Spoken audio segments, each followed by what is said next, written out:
Film ini bercerita tentang 4 orang turis yang pergi ke Pulau Jeju, Korea, tapi tiba-tiba mereka bertemu dengan wanita misterius yang membuat liburan mereka gagal. Hai semua, buat kalian yang udah menonton dan mengaktifkan tombol subscribe, Mimin ucapkan terima kasih ya. Selamat menonton. Diawali dengan seorang pria yang bernama Qianji, yang merupakan guru bahasa Cina di Korea. Suatu hari, Qianji memergoki muridnya yang sedang mencuri di sebuah tos serba. Ketika hendak membawa ke kasir, tanpa dia sadari muridnya mengambil sebuah BH dan langsung melarikan diri. Qianji yang hendak pergi pun dipanggil kasirnya karena BH tadi ternyata sangkut di tasnya dan menagih pembayaran BH tersebut. Qianji menolak membayar karena merasa dia tidak membutuhkannya, sehingga kasir itu marah dan mengatakan Qianji bermoral bejat.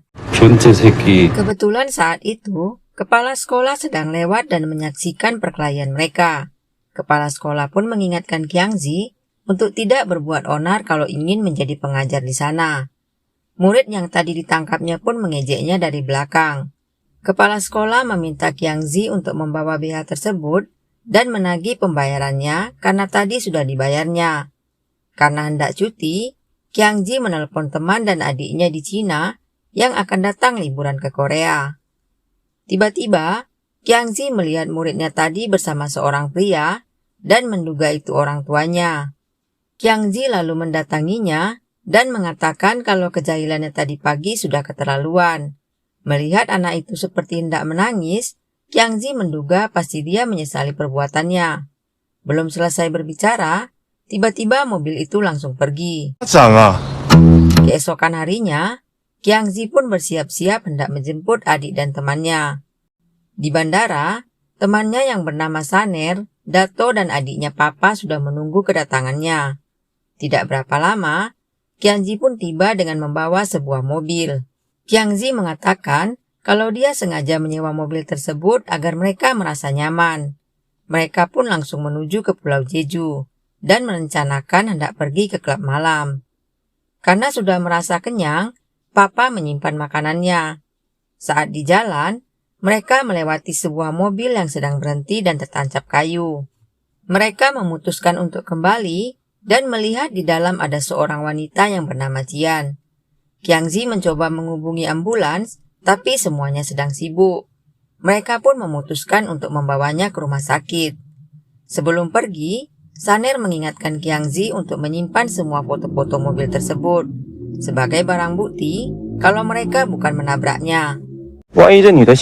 Di tengah jalan, saat melihat polisi, Qianji berhenti dan memberitahu kejadian tadi, serta bertanya di mana rumah sakit terdekat. Tapi saat pria itu hendak melihat, Jian langsung menembaknya. Spontan membuat Dato dan Saner lari keluar. Sementara Papa dan Qianji disandra oleh Jian. Mereka pun pergi meninggalkan Saner dan Dato. Akhirnya, Saner dan Dato pergi membawa polisi tersebut dengan menggunakan mobil polisi tadi. Mereka pun berhenti di sebuah kantor polisi. Karena tidak bisa bahasa Korea, mereka pun hanya menunjuk ke arah mobil tersebut. Tapi saat Pak Pol memeriksa, pria tadi sudah pergi, yang tinggal hanyalah pakaiannya saja. Karena tidak mengerti apa maksudnya, Pak Pol lalu membuka bagasi dan menemukan polisi sebenarnya. Polisi itu mengatakan kalau dia baru saja diserang, sehingga Pak Pol pun langsung masuk ke dalam. Dato dan Saner yang bingung pun langsung mendekat dan melihat pria tersebut. Ternyata Pak Pol masuk mengambil pistolnya karena berpikir Saner dan Dato pasti pelakunya. Tapi dia terjatuh sehingga membuat ban mobil tersebut terkena pistolnya. Saner dan Dato yang terkejut pun langsung melarikan diri. Sehingga Pak Pol semakin yakin kalau mereka pasti penjahat. Tempat berbeda, Jian akhirnya membakar paspor Papa dan Qianji. Qianji pun menjelaskan kalau mereka lah yang menolongnya dan memberitahu kalau punya bukti di HP-nya. Jian mengatakan kalau mereka harus menemukan tasnya yang dibawa oleh kedua teman Qianji, atau dia akan membunuh mereka. Karena tasnya ada sesuatu yang penting, Jian tidak peduli ketika Qianji menawarkan untuk mengambil mobil serta uang mereka sebagai ganti tas tersebut. Sementara di tempat berbeda, Saner dan Dato membahas kemana perginya polisi yang ditembak tadi, dan dari mana datangnya orang yang di bagasi tersebut. Saner menyesal karena tidak bisa bahasa Korea, sehingga menimbulkan salah paham. Karena tidak memiliki uang, mereka pun akhirnya memeriksa tas Jian dan menemukan sebuah amplop yang berisi kunci dan tiket kapal. Mereka pun langsung melihat peta di mana letak posisi pelabuhan kapal tersebut. Malam itu, Pak Pol mencoba menghubungi seorang dokter temannya, tapi tidak ada jawaban, karena ternyata pria yang hilang tadi, kita sebut saja Mr. X, sudah menghabisinya dan memasukkannya ke dalam kulkas. Karena curiga, Pak Pol pun langsung datang ke rumah dokter tersebut. Tapi karena semua lampunya mati, Pak Pol berpikir kalau dokter itu sedang pergi. Sementara itu, Jian pun mendapat kabar kalau pria yang ditembaknya tadi masih hidup. Melihat Jian sedang sibuk, Papa pun membantu Qianzi membuka talinya. Setelah berhasil lepas, diam-diam Qianzi mengambil vas bunga. Tapi Qianzi terlambat karena diketahui oleh Jian yang langsung menendangnya. Jian lalu meminta Papa untuk membeli minuman alkohol dan memintanya untuk tidak melaporkan ke polisi serta harus kembali dalam waktu 15 menit atau dia akan menghabisi Qianzi. Kill your brother. Papa pun akhirnya pergi ke sebuah toserba dan tidak mendengar kalau ternyata Jian sedang menjadi buronan polisi karena dituduh membunuh seorang wanita yang adalah sahabatnya. Saat membayar, Papa yang masih dalam ketakutan pun tanpa sengaja menjatuhkan uang kembaliannya, sehingga mengundang perhatian Mr. X. Dan tanpa dia ketahui, ternyata Mr. X tadi mengikutinya. Dan Jian melihatnya dari dalam kamar. Saat Papa mengetuk sebuah kamar, Mr. X pun melihatnya. Tapi ternyata Papa salah masuk kamar. Sehingga Mr. X pun langsung menuju kamar tersebut. Ternyata kamar itu milik pasangan yang sedang berkencan. Karena merasa terganggu, pria itu langsung melempar sebuah gelas. Sehingga membuat Mr. X langsung menghabisinya. Tapi tanpa diduga, ternyata teman pria itu ada di sana dan memukul kepala Mr. X. Mr. X yang marah pun langsung menembaknya. Tapi tembakan Mr. X mental dan mengenai kepalanya sendiri. Ternyata alkohol yang dibeli Papa tadi karena Jian sedang terluka untuk mengurangi rasa sakitnya. Papa dan Qianzi pun merasa ngeri melihat Jian menjahit tangannya sendiri. Malam itu, Pak Pol pun memutuskan menggambar sketsa wajah Saner dan Dato. Pagi hari, saat Sanger dan Dato pergi ke toko roti, mereka menyadari kalau ternyata mereka sudah menjadi buronan. Mereka lalu memutuskan untuk pergi ke pelabuhan tiket yang mereka dapat dari tas Jian. Karena tidak memiliki uang, Saner mengusulkan untuk menukar tiket bus dengan giok milik Dato. Di tempat berbeda, Jian memutuskan untuk mencari Saner dan Dato. Qianzi mengusulkan untuk bertanya ke kantor polisi, siapa tahu Dato dan Saner meminta bantuan ke sana. Karena ingin mendapatkan tasnya kembali, Jian pun akhirnya menghentikan di depan kantor polisi. Dan sebagai jaminan, Papa harus tinggal bersamanya. Belum sempat masuk ke dalam, tiba-tiba Qianzi melihat foto Saner dan Dato yang menjadi buronan. Sehingga saat melihat Pak Pol, Qianzi berpura-pura bertanya di mana pom bensin. Karena penasaran, Qianzi lalu bertanya apa yang telah mereka lakukan. Dan terkejut saat mendengar kalau mereka telah menyerang petugas. Ternyata Saner dan Dato berada di sebuah bus yang melewati mobil mereka. Jian juga terkejut mengetahuinya. Saner dan Dato yang masih setengah sadar berhenti di sebuah tempat yang mereka pikir adalah laut. Dan saat sadar, ternyata busnya sudah pergi. Melihat sebuah sepeda motor, Saner dan Dato pun membawanya kabur. Karena tidak kunjung bisa dihubungi, Pak Pol akhirnya mendatangi rumah dokter tersebut. Belum sempat memeriksa, tiba-tiba telepon masuk. Pak Pol diberitahu kalau orang yang disketsanya menaiki sebuah bus hendak menuju ke pelabuhan. Mendengar itu, Pak Pol yang sudah sempat membuka pintu kulkas pun buru-buru pergi. Pak Pol memutuskan untuk pergi ke pelabuhan karena mendengar penjelasan rekannya kalau supir berkata mereka tiba-tiba menghilang saat di dalam bus, yang membuatnya tambah yakin kalau mereka penjahat berpengalaman. Sebelum berangkat, Pak Paul diingatkan kalau rem mobilnya tidak berfungsi, jadi untuk berhati-hati. Kembali ke Mr. X, akhirnya dia sadar dan meninggalkan kamar tersebut. Kembali ke Cian, dia akhirnya singgah ke rumah ibu temannya yang telah meninggal dan Cian dituduh sebagai pembunuhnya. Karena ibu itu buta, sehingga dia tidak tahu kalau anaknya sudah meninggal, dan masih percaya kalau anaknya akan kembali karena beberapa hari lalu anaknya menelepon kalau dia akan membawanya operasi karena telah memiliki uang. Ketika ibu itu pergi membuat teh, Cian pun menggeledah rumahnya, seperti mencari sesuatu. Kesempatan itu digunakan Qianzi yang berniat untuk mencari bantuan. Cian akhirnya mendapatkan sebuah mainan kunci yang bernomor 1030. Sementara itu, Qianzi kembali ketahuan. Qianzi beralasan kalau ingin memesan ayam goreng. Sementara Saner dan Dato sudah tiba di pelabuhan dan melihat dari kejauhan. Tiba-tiba sadar saat melihat orang seperti membuka loker, sehingga memeriksa tas Cian kembali karena teringat kunci yang dilihatnya malam itu. Saner mencoba semua loker itu dengan kunci dari tas Cian. Sampai akhirnya mereka berhasil membuka salah satu loker, tapi membuatnya terkejut. Dato pun membuka kembali dan ternyata berisi sebuah boneka babi. Malam hari, akhirnya Cian tiba di pelabuhan dan ingin membuka loker nomor 1030. Cian terkejut karena loker itu sudah terbuka dan menemukan surat dari Saner yang berisi pesan untuk datang besok pagi menukar barangnya dengan Qianzi dan Papa. Sementara Saner dan Dato penasaran apakah pesan mereka akan dibaca oleh Cian. Kembali ke Mr. X, orang yang menyuruhnya marah sebab masih belum bisa menangkap Cian. Mr. X diminta untuk berhenti sebab orang tersebut sudah mengirim orang lain untuk menggantikan tugasnya. Setibanya di hotel, Cian meminta Qianzi untuk mengartikan tulisan Saner. Qianzi pun memberitahu Papa yang membuatnya senang.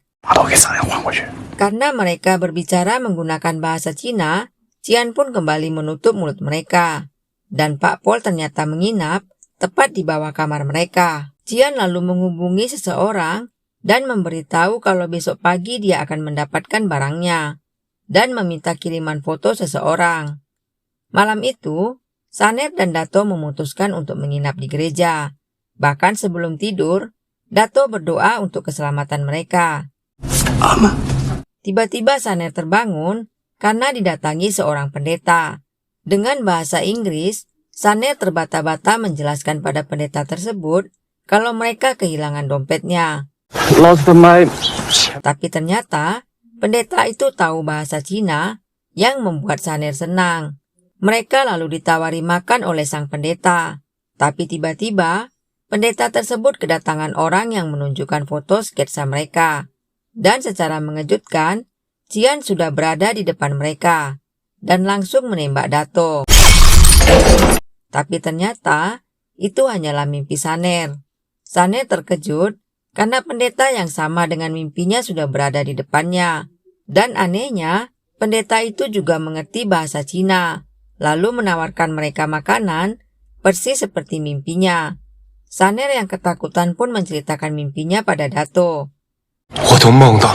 Ternyata kali ini, yang datang adalah Pak Paul, tapi Saner dan Dato sudah pergi.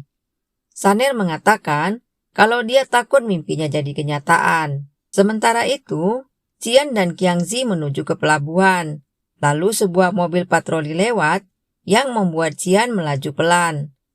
Pendeta pun akhirnya menceritakan awal di mana dia bertemu Saner dan Dato. Saat tiba di pelabuhan, ternyata di sana sudah ada polisi, sehingga Cian menduga kalau Saner dan Dato menjebaknya. Cian pun memutuskan untuk pergi, tapi ternyata Saner dan Dato menunggu di tempat lain sambil melihat keadaan. Melihat banyaknya polisi, Saner dan Dato juga menduga mereka dijebak oleh Cian. Tapi sebenarnya polisi di sana karena ada kecelakaan. Cian pun akhirnya memutuskan untuk menemui pria yang diteleponnya malam itu. Cian meninggalkan Qiangzi di mobil dalam keadaan tangan terikat. Ternyata, pria tersebut tidak di sana dan hanya berbicara melalui handy-talkie. Cian pun mengatakan kalau barang yang di dalam loker itu sudah diambil seseorang dan berjanji akan mendapatkan uang yang diminta pria tersebut.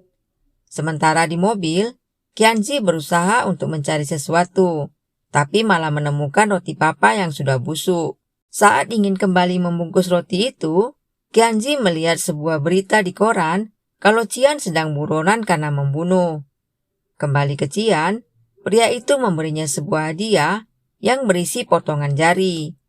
Pria tersebut mengancam jika tidak berhasil membawa uangnya, maka dia akan memotong keponakan Cian yang kini disandranya. Qiangzi akhirnya berusaha untuk melepas ikatan tangannya dengan menggunakan kunci. Sehingga saat Cian kembali, Qiangzi sudah tidak ada. Cian pun akhirnya memutuskan untuk pergi. Tapi ternyata, Qiangzi masih di sana bersama seorang pria yang bernama Cha Myung-ho, yang mengaku sebagai petugas polisi. Sementara Saner dan Dato berpikir kalau boneka itu tidak berharga karena Cian memanggil polisi. Lalu tiba-tiba, sepeda motor mereka mogok karena kehabisan bensin. Cian yang sedang emosi tidak memperhatikan mereka saat melewatinya. Sementara Myung-ho meminta Qiangzi untuk kembali kepada Cian sebagai mata-mata. Myung-ho beralasan mereka perlu mengumpulkan bukti-bukti untuk menangkap seluruh geng yang dipimpin Cian dan mengajarkan Qiangzi untuk berkata kalau dia kembali demi adiknya. Di tempat berbeda, Saner dan Dato berencana untuk menyedot minyak mobil di sebuah penginapan. Tapi tiba-tiba mereka melihat mobil yang dibawa Qiangzi saat itu. Sementara Qiangzi akhirnya diantar oleh Myung-ho dan diberi sebuah HP agar dapat menghubunginya jika menemukan barang yang di dalam loker tersebut. Agar Qiangzi merasa tenang, Myung-ho mengatakan kalau polisi akan terus mengawasinya. Qiangzi lalu menerima telepon dari Cian yang mengancam akan menghabisi papa. Hingga Qiangzi berlari menuju ke hotel tersebut. Di jalan, Qiangzi bertemu dengan Pak Pol. Pak Pol mengatakan kalau dia datang ingin mencari dua pemuda yang ada di sketsa saat itu. Tiba-tiba Cian datang dan menggandeng tangan Qiangzi dan mengajaknya pergi. Hal itu pun dilihat oleh Saner dan Dato, sehingga mereka berpikir kalau mereka bertiga sekongkol. Dan karena tidak melihat papa, mereka pun pergi untuk menolongnya. Saner mengatakan pasti kamarnya diberi tanda. Di tempat berbeda, ternyata Qiangzi dibawa Cian ke suatu tempat. Tanpa diketahui Qiangzi, Cian membuang beberapa pelurunya, lalu mengancam Qiangzi untuk berkata jujur apakah dia melapor ke polisi. Cian lalu menggertak dan bertanya apa yang dikatakan Pak Pol tadi. Qiangzi yang ketakutan pun mengatakan kalau dia melapor polisi, pastilah hotel itu sudah dikepung. Saat ditanya kenapa dia melarikan diri, Qiangzi pun mengatakan kalau dia melihat berita di koran tentangnya dan kembali demi adiknya. Tapi tiba-tiba, Mr. X muncul dan menodongkan pistolnya pada Cian dan membuat Qiangzi terkejut karena pria itu masih hidup. Mr. X pun akhirnya menyandra Qiangzi dan merendam Cian. Mr. X bertanya di mana uangnya berada. Cian melarang Mr. X menembak Qiangzi dan memberitahu kalau barang di loket tersebut ada pada temannya. Tapi hal itu malah membuat Mr. X marah karena merasa Cian tidak berguna lagi, sehingga menenggelamkannya sampai tidak bergerak. Mr. X berhenti karena ada panggilan telepon dan mengatakan pada Qiangzi kalau dia akan keluar sebentar. Kesempatan itu pun dipakai Qiangzi untuk melepaskan diri dengan menaiki anak tangga lalu menjatuhkannya ke bawah. Qiangzi mencoba untuk menyelamatkan Cian. Karena tidak bergerak, Qiangzi pun lalu memberikan pertolongan pertama. Merasa tidak ada perubahan, Qiangzi berniat hendak memberikan napas buatan, tapi Cian ternyata sudah sadar. Cian lalu menceritakan kalau temannya mencuri uang lelang sebanyak $5 juta. Temannya tidak tahu kalau uang tersebut ternyata uang hasil pencucian uang manajernya. Dan yang membunuhnya adalah Mr. X. Tapi sebelum terbunuh, temannya menitipkan sebuah pesan kepada Cian untuk menjaga ibunya. Setelah menerima pesan itu, Cian langsung menuju ke apartemennya dan menemukan kalau temannya sudah meninggal. Saat menghubungi sang manajer, Cian malah dituduh kalau bersekongkol dengan temannya, sehingga sang manajer menyandra keponakannya dan meminta untuk menyerahkan uang tersebut. Itulah sebabnya Cian membantu untuk menemukan uang tersebut. Ternyata keponakan Cian adalah murid yang mengerjai Qiangji saat itu yang bernama Miran. Qiangji pun menceritakan saat dia menemui Miran bersama dengan ayahnya. Tapi ternyata Miran sudah yatim piatu. Dan saat itu Miran seperti ingin menangis karena sedang ditodong pistol. Qiangji pun menyesal karena tidak menyadarinya.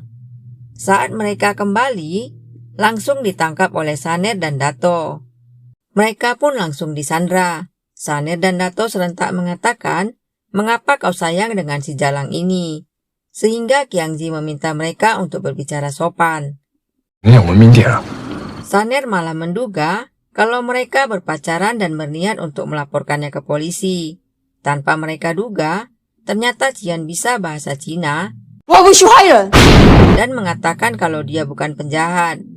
Sementara itu, Pak Pol curhat pada pendeta kalau baru kali ini dia bertemu penjahat selicik Saner dan Dato, dan mengatakan kalau dia harus menangkap mereka sebelum pensiun, dan berterima kasih pada pendeta karena sudah membantu memberi petunjuk. Pendeta itu mengingatkan Pak Pol dengan berkata orang jahat tidak akan pernah berakhir baik.